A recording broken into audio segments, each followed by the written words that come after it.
Assalamualaikum warahmatullahi wabarakatuh. Selamat malam semuanya. Salam sejahtera bagi kita semua.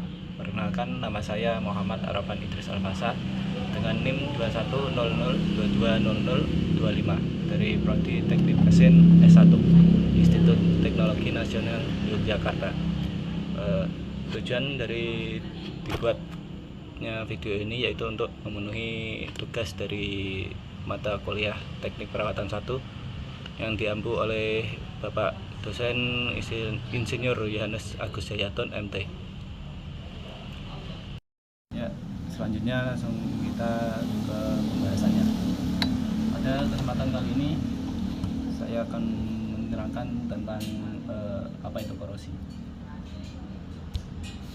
Apa itu korosi? Mungkin dari kita sudah mengerti apa itu pengertian dari korosi. Ini ada beberapa contoh yang bisa kita lihat.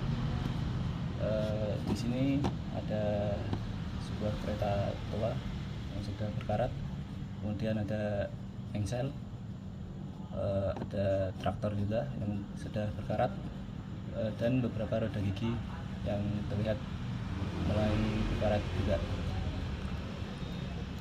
Selanjutnya kita masuk ke definisi. Apa itu korosi? Korosi adalah proses pengkaratan atau kerusakan pada permukaan logam yang terbuat dari logam yang berlangsung dengan sendirinya akibat adanya interaksi atau kontak dengan lingkungan di mana logam tersebut berada.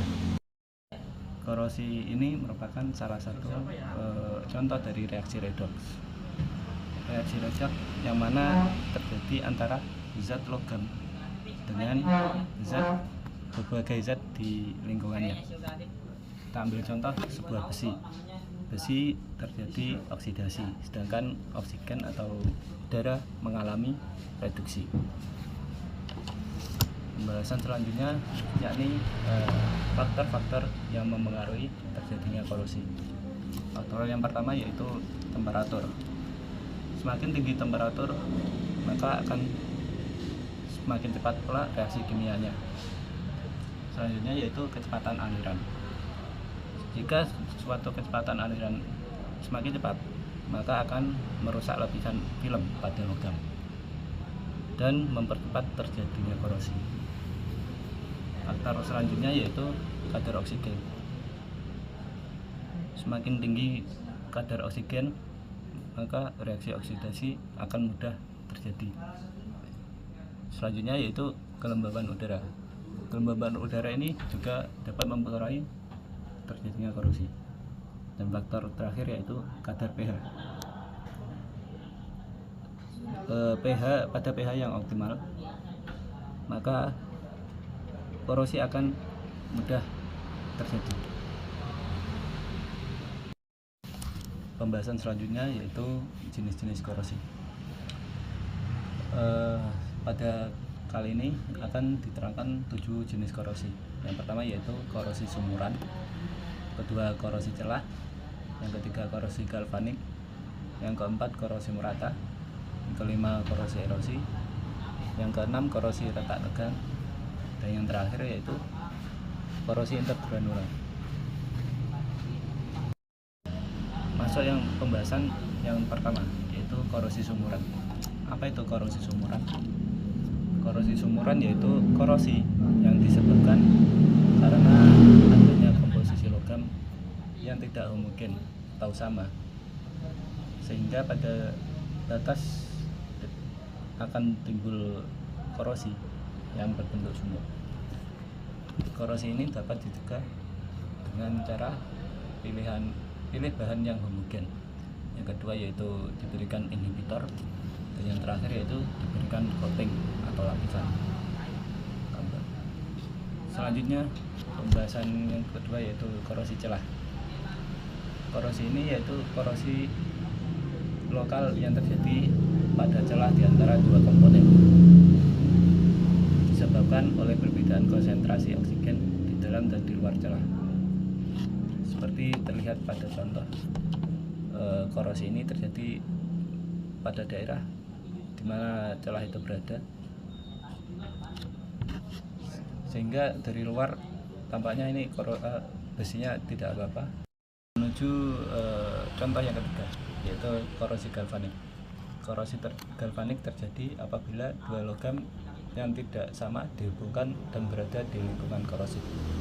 Saat terjadi kontak fisik atau secara listrik, kedua logam yang berbeda potensial tersebut akan menimbulkan aliran elektron di antara kedua logam.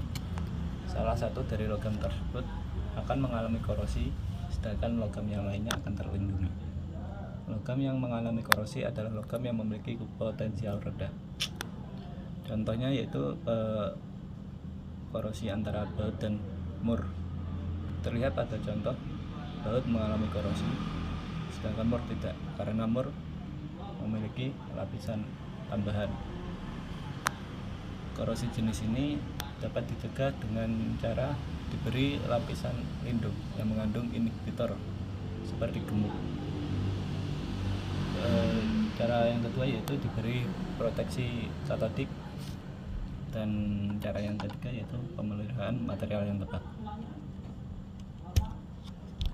Contoh yang keempat yaitu korosi merata. Korosi merata terjadi pada permukaan logam akibat reaksi kimia karena pH air yang rendah dan udara yang lembab, sehingga makin lama logam akan makin menipis. Terlihat seperti pada contoh yaitu korosi yang terjadi pada gear dan permukaan pipa. Korosi ini bisa dicegah dengan cara diberi lapisan pelindung yang mengandung inhibitor atau gemuk, diberi proteksi katodik, dan pemeliharaan material yang tepat. Selanjutnya contoh yang kelima yaitu korosi erosi. Korosi erosi terjadi karena keausan dan menimbulkan bagian yang kasar sehingga mudah terjadi korosi. Korosi ini juga diakibatkan karena fluida yang sangat deras sehingga memiliki film pelindung pada logam. Korosi ini biasanya terjadi pada pipa dan propeller. Biasanya terdapat pada lapisan dalam pipa. Korosi jenis ini dapat dicegah dengan cara diberi zat coating, diberikan inhibitor, dan menghindari aliran fluida yang terlalu deras. Contoh selanjutnya yaitu korosi retak tegang. Terjadi pada paduan logam yang mengalami tegangan tarik statis lingkungan yang korosif. Korosi retak fatik terjadi akibat tegangan berulang di lingkungan korosif. Jenis yang terakhir yaitu korosi intergranular. Korosi intergranular merupakan bentuk korosi yang terjadi di batas butirnya, misalnya pada baja tahan karat, austenitik yang diberikan perlakuan panas.